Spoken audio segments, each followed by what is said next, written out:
Good morning, everybody, and welcome to our special Development and Property Committee meeting. I'd like to call this meeting to order on April 26, 2023 at 9 a.m. As we gather this morning, I would like to acknowledge on behalf of Council and our community that we are meeting on the traditional territory of the Algonquin people. We would like to thank the Algonquin people and express our respect and support for their rich history, and we are extremely grateful for their many and continued displays of friendship. We also thank all the generations of people who have taken care of this land for thousands of years. Evelyn, has roll call been taken? Yes, thank you, Chair, and we have quorum. Thank you very much. Are there any disclosures of pecuniary interest or the general nature thereof? Seeing none, then we will move on to the business of the meeting, for which it is the department report from Development and Property. And I will look for a mover and a seconder so we can bring the report forward for discussion. Oh, I'm sorry. I will turn it over to Director Davis. Thank you, Chair, and good morning, committee members. We have half an hour, and the first item shouldn't be a big topic, but the second one will be, and so I'm going to really focus in on Mr. Bruce Howarth's topic of some planning matters. So item number 1 on page 2 of your committee package, letter of support for a fiber optic or a fiber network project. So I'll read the recommendation, Chair, and give a background after. The recommendation is that the Development and Property Committee recommends that County Council send a letter under the Warden's signature expressing the County of Renfrew support to Videotron/Freedom Mobile in their intent to submit a request for funding to build and upgrade fiber transport network in Renfrew County through the CRTC Broadband Fund. Thank you, Mr. Davis. Could I have a mover and a seconder, please? Moved by Councillor from Greater Madawaska, seconded by Councillor from Horton. Thank you, Chair. So as background to this recommendation, what you see on your committee package on page 3 is the request looking for a letter of support from Videotron/Freedom Mobile. Some of you may not realize that the Videotron/Freedom Mobile is the 4th largest telecommunication company in Canada. With the recent purchase of Freedom Mobile, I think a number of months ago, they're looking to expand their network not only in Renfrew County but throughout Canada. So when they met with Craig and I, Mr. CEO Craig Kelly and myself, they expressed an interest on a certain area in Renfrew County to apply to CRTC for their funding. And so if need be, Chair, we can go into a closed meeting and talk about the location, but the intent is they want to upgrade their services in Renfrew County. They have a small footprint currently, but they're looking to expand it through this funding program. And this is a good thing. When you have more than one telecommunication company looking to expand in Renfrew County, you may recall that Jason St. Pierre of EORN was here at County Council giving an update at different telecommunication companies expanding their networks. This is another company, so this is a good thing. The better redundancy and hopefully for the end user better rates. So I'll leave it at that, Chair. Thank you, Mr. Davis. Are there any questions, comments? Yes, Warden. Good morning and thank you. Quick question, are they going to be going underground? Are they going to be using poles? Is that going to cause a slowdown? And then the struggle for me with using poles is the poles, when Hydro One or other utilities put in longer poles, then the tops get sawed off and we end up with an ugly mess because Bell Canada or other providers can't do the job on time. So I'm a little curious if they're using poles, if we can suggest some timelines about cleaning up their mess. Thank you. Through you, Chair, to the Warden, and it'll be a combination. The main backbone for this application will be in-ground services. And so like any other telecommunication company, they'll do a hybrid of both. But in this situation, the main backbone will be underground. Thank you, Chair. Thank you. Any other comments, questions? Seeing none, then I'll call for the vote. All in favor? That's carried. Thank you. Okay, back to you, Director Kell. Thank you, Chair. That's the end of my section of the report. We have Mr. Howarth doing the planning report on page 4. Thank you very much. Then I'll turn it over to Mr. Howarth. Thank you, Chair, and good morning, committee. So the report is found on page 4 of the package, and I'll start with the recommendation. The recommendation is that the Development and Property Committee recommends that County Council direct staff to continue engagement with local municipalities regarding potential impacts as a result of the proposed Bill 97, Helping Homebuyers Protecting Tenants Act 2023, and the changes to the provincial policy statement. Thank you. Can I get a mover and a seconder, please? Moved by Councillor from Greater Madawaska, seconded by Councillor from Town of Arnprior. Please go ahead with the background. Thank you, Chair. So as a committee may recall, at the Development and Property Committee that we held earlier this month, we had some very recently announced information from the province. So the province has released a proposed Bill 97, which further changes to the Planning Act and even greater changes to the provincial policy statement. At the time, staff didn't really have the opportunity to do a real deep dive, so we didn't have that very much information for the committee. So this report is providing that background and information as to what is currently being proposed. So on April 6th, the province did release this information. There is a proposed amendment to the Planning Act. So under item A, this is the information with regards to the change to the Planning Act, and then under item B are changes proposed to the provincial policy statement and how some of these things will impact Renfrew County.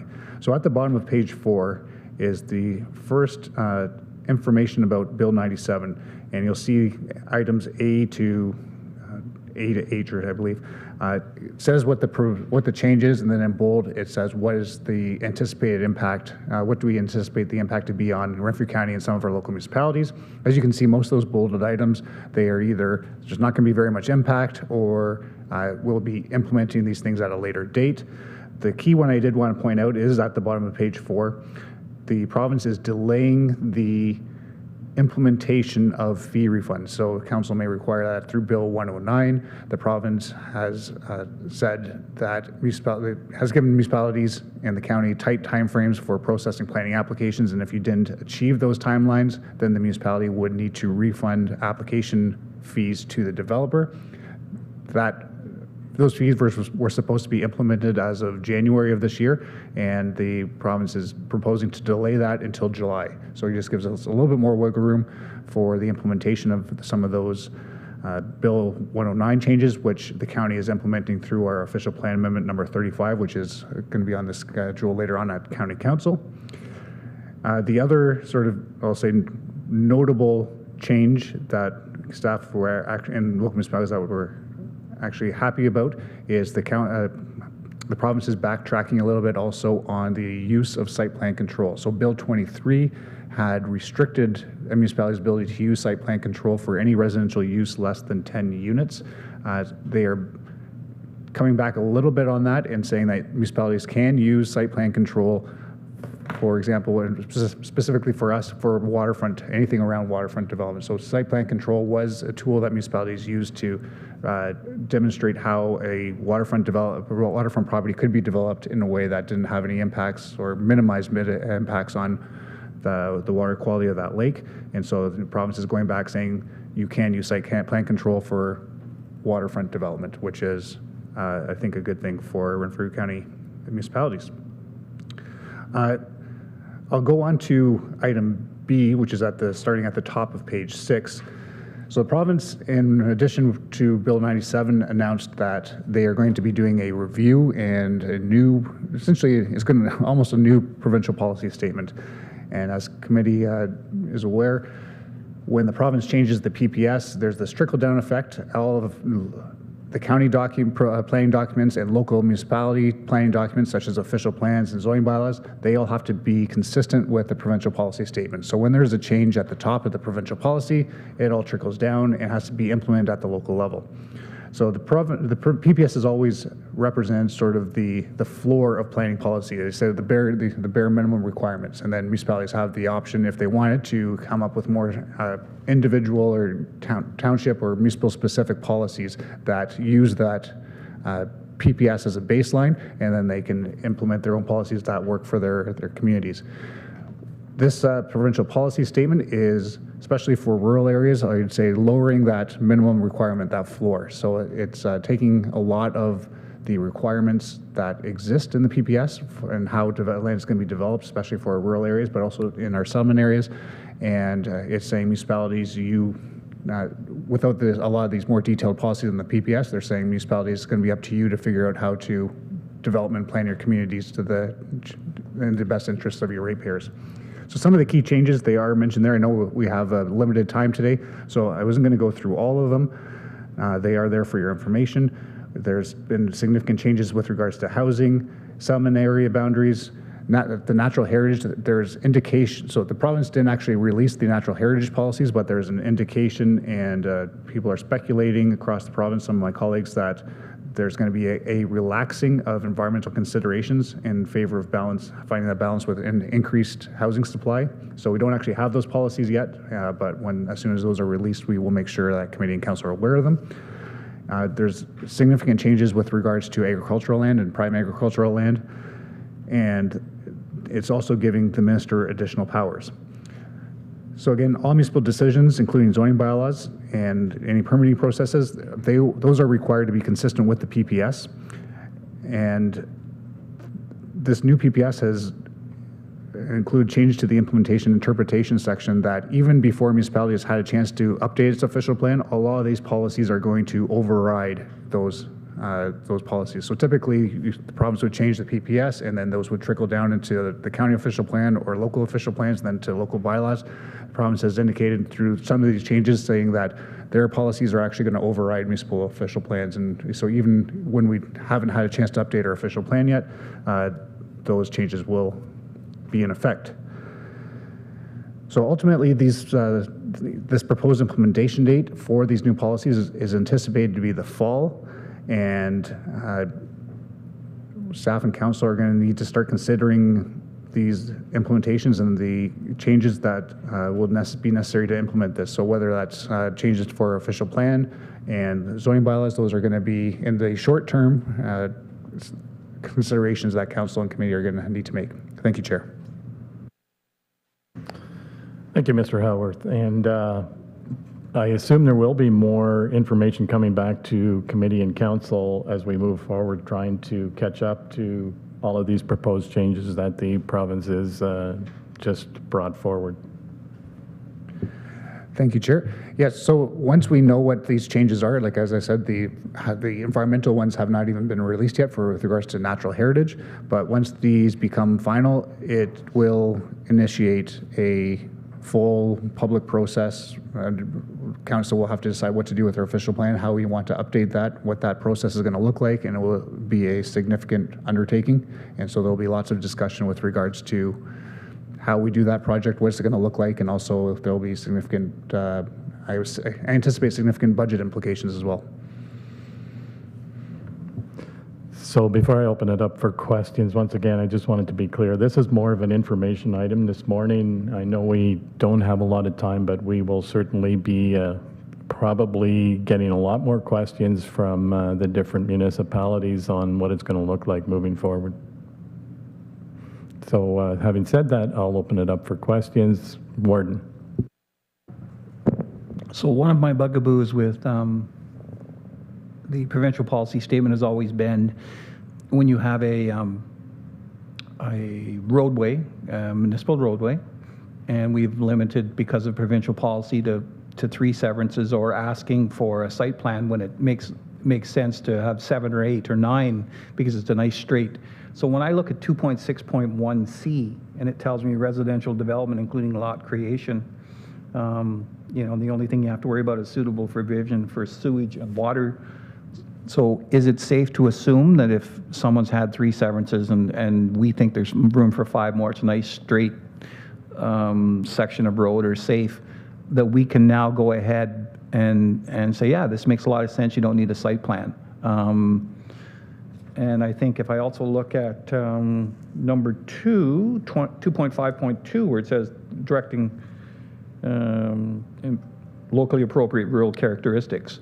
So I think we need clarity on that, and I would, frankly, if was God or in charge of planning, I would say, yeah, go right ahead. Those are the kinds of things that I think are questions that will allow us to free up more land and meet some of the criticisms that have been, well, this makes a lot of sense, why aren't you allowing it? So those, and I think also when it talks about farmland as well, or agriculture, there's always been the concern about ribboning along and blocking off the land at the back. So those are the kinds of things, if we can get clarity on those, I think it would go a long way to helping. Thank you. Mr. Howard. Thank you, Chair. I can try to address some of them. Those are all very big planning questions for sure. Those are all items that committee and council will have to consider when updating the official plan. So for example, the severance policy, the Planning Act didn't actually change the provisions with regards to subdivision and consents. But the PPS does provide, again, more, I'll say, consideration for local policy. So when we look at our official plan, that's going to be one of the questions that's to council, saying how do we appropriately plan for these areas? So when we're doing severances, the concerns with regards to, for example, stormwater management are still there. So can we effectively manage stormwater or environmental considerations, or especially if in a rural area, hydrogeological considerations through that consent process, or do we need to take a more comprehensive look at this and still require that plan of subdivision? So putting in place those policies of how do we develop our rural areas for what makes sense for Renfrew County, those questions will still be towards in front of council to consider and make a decision on, but you won't have some of those specific requirements in the PPS that we are currently required to follow. So the province is reducing some of those specific criteria and saying, councils, you now make the decision of how you want your lands to develop. So whether that's looking at opening up and looking at our consent policy with comparing when is a consent appropriate versus a plan of subdivision, those are all going to be policy decisions and direction that we're going to be looking for from county council at a future date. And trying to think of the other question, agriculture. So yeah, this is a significant change. So the proposal right now is allowing up to 3 severances on a prime agricultural lot. And this is something that personally I didn't foresee coming. I didn't know this, I didn't think we'd come to this or that we'd ever see this. So the province over the last 50 years or so has been trying to strengthening protection for prime agricultural lands in particular. And I think we had almost got to a point where it was almost accepted, and everybody, the farming community and everybody was in favor of protecting farmland. So I didn't see these changes coming, but it is still draft right now. But if it goes forward as proposed, it would open up prime agricultural lands to 3 severances per holding, starting in 2023. So that's a lot of severance potential in our prime agricultural lands that would be permitted starting in the fall.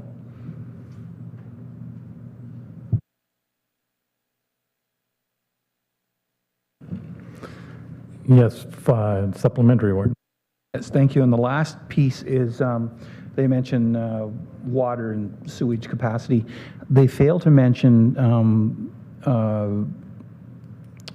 energy, electricity and grid. And I wonder if they have the guts to push Hydro One to work in concert with rural Ontario. And so, those kinds of comments, I think if we can put those back in saying, look, you have to instruct Hydro One not to be predatory, and not to make development too expensive, and to work with people.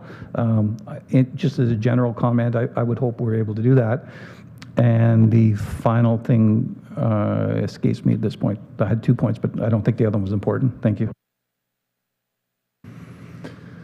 Thank you. And I know the one question I had for planning was the proposed changes are going to eliminate some of the clarity that existed before for villages, towns to expand their settlement areas, and that becomes less clear now. Any other comments, questions? Seeing none, I'll call the vote. All in favor? That's carried. Thank you.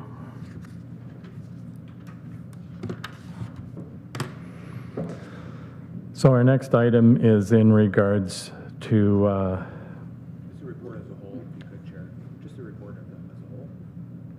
Okay, so yes, I will need a mover and a seconder to approve the report as a whole.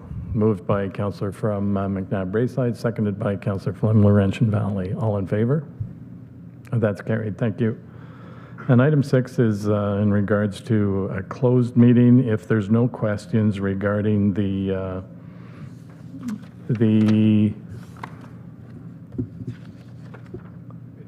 Videotron letter of support, then the other item is in regards to acquisition of property.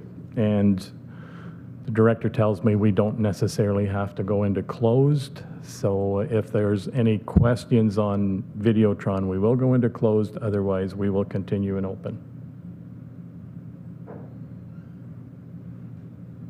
So we will continue in open, and back to you, Director Davis. Chair, so you can go on to item number 7 for the date of the next meeting. Okay, so the date of the next meeting, so we're not having any discussion about acquisition of property now? We did that on the last E&P committee. Oh, okay, sorry. We did that at last E&P committee meeting, so I get it.